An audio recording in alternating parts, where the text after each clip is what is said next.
Hey guys, hi. Okay, well, I have a podcast now. I'm so excited. I'm also very fucking nervous. Um, I decided that I was just going to increase my digital footprint by as much as I can, just because I fucking can.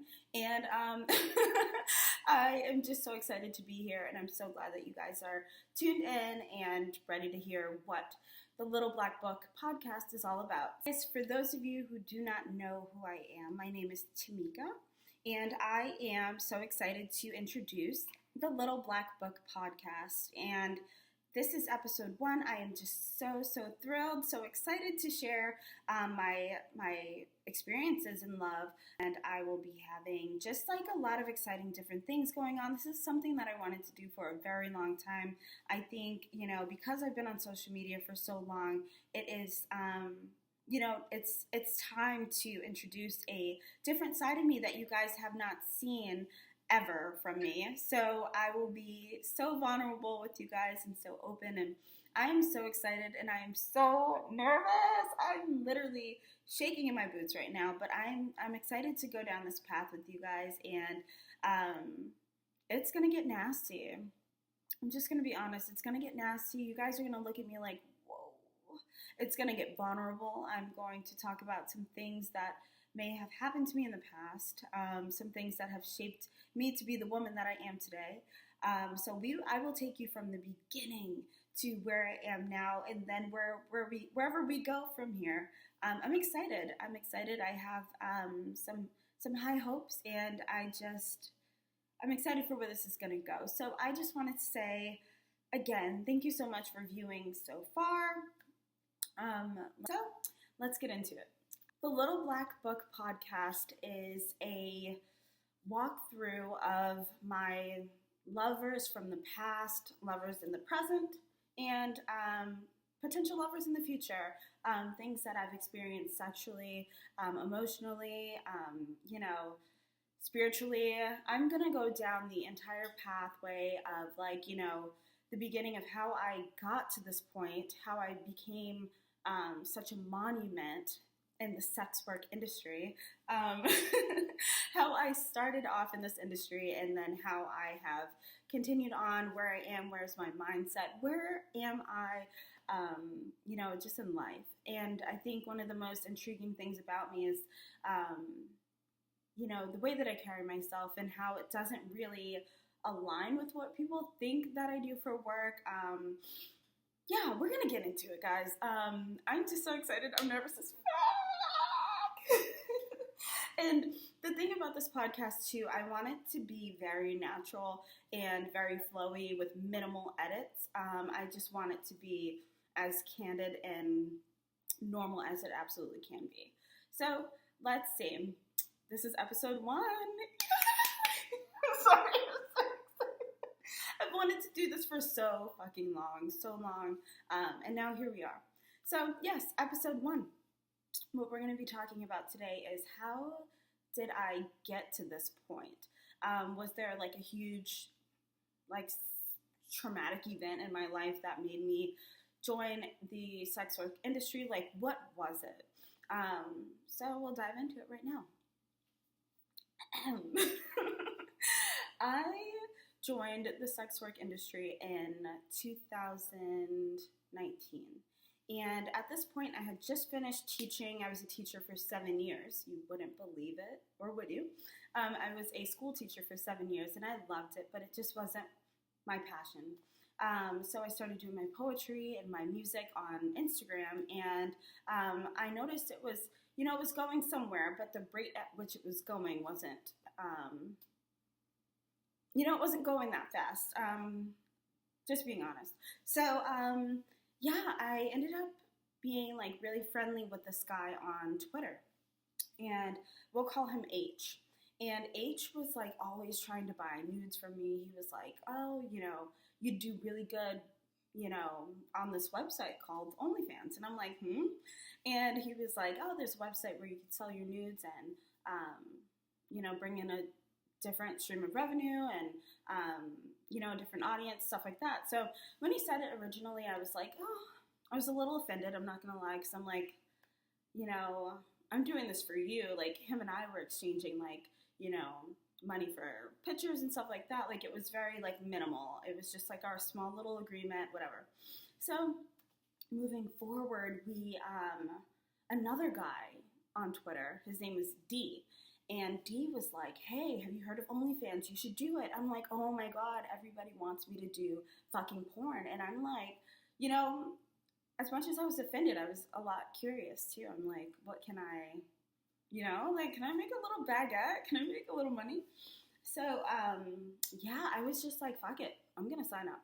So I ended up signing up, and I continued on with Instagram doing my videos, like my sexy, you know, the videos that I make now, but they're like more elevated now. Yeah, so I just kept making my videos, and celebrities started posting me. Mind you, we are in the pandemic. And, you know, all of us are inside. What are we going to do but watch people twerk? There was a lot of that happening. You know, Tory Lanez was holding it down. I'll give it to him. He was holding it down for the pandemic. And he put me on his story. He was the first celebrity to put me on their story. And then, you know, it was Cardi B, and other artists started following after. So it was like, this is really cool. So I just started making different videos to different artists' music and, you know, gaining following. From that, I need a sip of wine.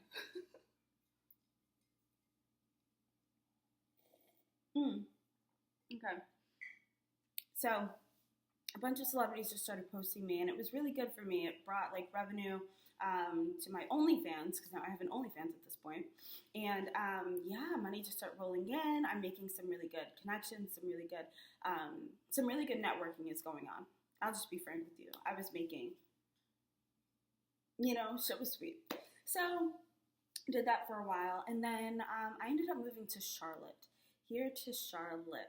and yeah, I kind of just fell into a relationship with someone that, you know, we planned a lot of things and we had a lot of things going on, and it was a very fast decision for us to date, and, you know, we later conceived a child. And yeah, I was pregnant 3 days after I moved here to Charlotte. Literally 3 days. I didn't even have furniture in this bitch. Like, my son was made on the my wash machine. You know, do you get where I'm going with this?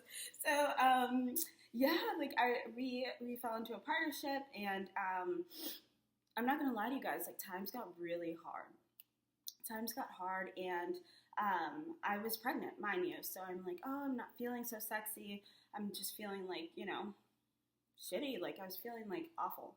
I lost a bunch of weight, as you guys could see in some of my old videos. I've taken a lot down, but I lost a bunch of weight. I just wasn't myself. It's hard to be sexy when you're super depressed, because I knew that I needed to show up for you guys, and I couldn't show up in a way that that I wanted to.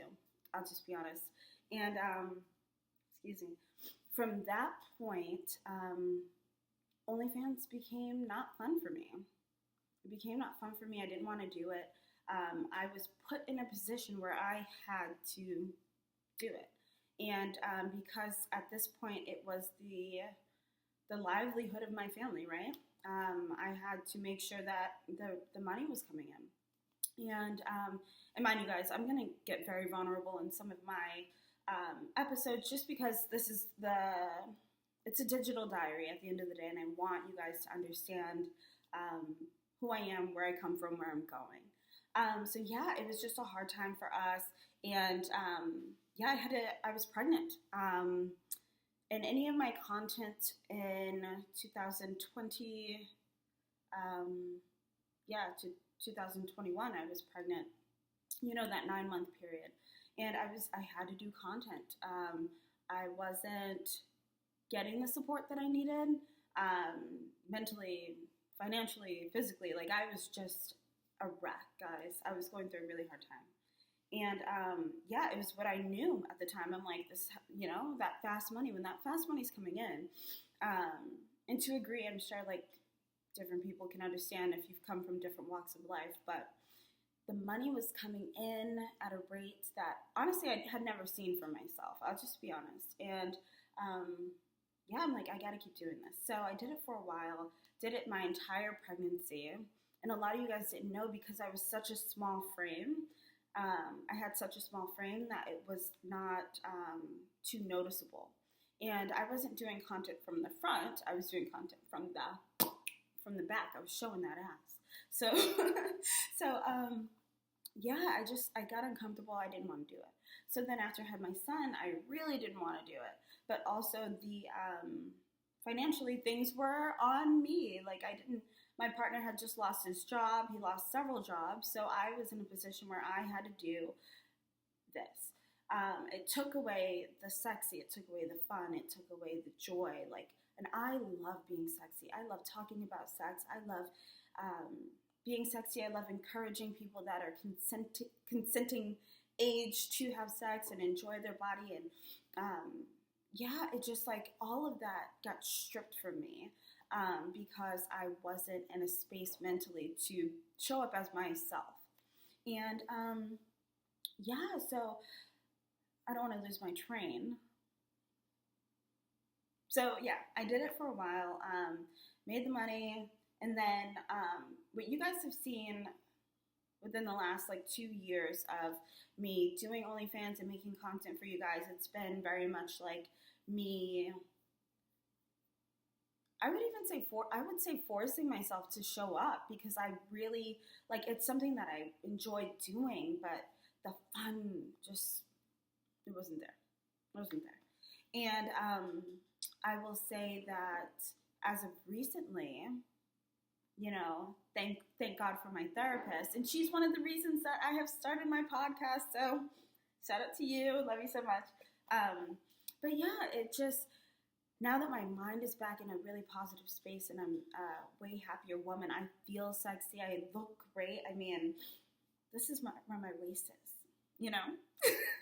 So, it took me some getting back to myself, getting back to you guys, getting back to what I enjoy doing and what I enjoy talking about, and it led me here. It led me to the Little Black Book podcast, and it's going to be a space where I can be completely vulnerable with you guys and, kind of give you just the walkthrough of, everything that I've experienced and everything that I'm experiencing, even if I'm on a date, guys, and I want to be able to come to you guys next day with a podcast or the following week, however I decide to do it, and give you guys information and give you insight. And it's not in a way of exposing anyone or exposing myself, but it's also just we live in a world where it's you're looked at weird for being vulnerable, or admitting to having some troubles in life. I've never wanted anyone to think that I was perfect or that I've lived a perfect life. And I think that's also one of the reasons that we are here at the Little Black Book podcast. Because I want to be transparent with you guys. I want you guys to understand, not even understand me. You just got to know me a little bit and get to know me and excuse my refrigerator that wants to be featured. But yeah, I think I'm going to have guests on here. I think I'm going to have, I don't know what it's going to bring. I'm just going to be flat out and honest. But I trust the process. I trust I trust God. I trust my ideas. I trust my creativity. I trust my ambition, my drive. So I just, I'm here. I'm here for a good time and a long time. So that's how I started off in the sex work industry. It was kind of it was brought to my attention. It was not something back then for me, it was either this person does porn or they don't. That's really, really, really where it was. It was never there's kind of an in-between. And I look at OnlyFans as an in-between because I could be busting this pussy wide open. And you get what I mean. I could really be busting this pussy open, but I don't do it like that, at least, or for now. I'm not above it, but I think that that's where it all started. It's just these two guys saying that I should sell content, and I'm like, oh, okay, well, signed up, got approved, and I was in there. And I will tell you guys, the money that I was making, really good. It was really good. And I also want to say this too, and I want to preface this. Like, I'm not the type of person to encourage anybody to do something that they're uncomfortable doing. That's just not my steez. That's just not how I get down. So I wouldn't go around the universe and telling different young women to start doing OnlyFans. It's not what I do. I think that it's important for everyone to just follow what they want to do. I've always been super hypersexual, and I've always loved sex. Well, not always, but I've always really just enjoyed my sexuality, my sensuality, and this all ultimately was something that I was comfortable doing. Obviously, like, shit got stripped from me, and it just, right now I'm in the rebuilding process. I just want to hit different things at different angles, and just go about it that way. Some of you guys know that I just wrote a book called Pleasure Points to You. I won't completely go into that now, but I'm getting back into my creativity. I'm getting back into the things that I love, and I just want you guys to enjoy this ride with me. I'm gonna have some crazy fucking stories to tell you. Stuff that you guys have always wanted to know, some nasty fucking shit, some nasty stuff coming up. And these are stories. This is my real life. Like, I speak a certain way, I walk a certain way, I carry myself a certain way, and I love that about myself. But your girl gets down. I get down. Okay? I get down. One of the other things that we'll be talking about is how I do things in a very healthy way, in a way that I'm not damaging to my mental health or to my physical body, and I'm just so grateful to God that I am so healthy and able, and all these great things that He made me. So it's gonna be a ride. You guys are gonna hear so much. And another thing is too, yes, I am a religious girly. I am not like a practicing hardcore Bible thumper, clearly, because because of my lifestyle and how things have transpired for me. But I do talk about God. I talk about God. Like I said, this isn't a religious podcast, but I will touch on God. And if you can't handle me talking about God, and then later talking about sex, and then talking about like how I, reached a certain awakening, or, me, having sex with the universe, maybe this podcast is not for you, because I will be mentioning things that you've never heard of before. And this is just the way that I live my life, and I'm not going to say that you have to live your life this way, but this is the way that I like to do things. And it's going to be fun. So thank you for watching this far. I don't plan on having like super long episodes unless I have a guest on. I do want to keep it at like a 15-20 minute maximum. But I love you guys, and thank you for watching episode 1 of the Little Black Book podcast. I'm so excited still. Every time I say it, I'm literally genius. Literally a genius. There's nothing that I can't do. And there's nothing that you can't do either. I love you guys, and I appreciate you listening. And episode 1, this is how I got into the sex work industry and how I've taken it by storm. And how it's going to be good. It's going to be really good. So I love you guys again, and thank you for listening to episode 1. Cheers.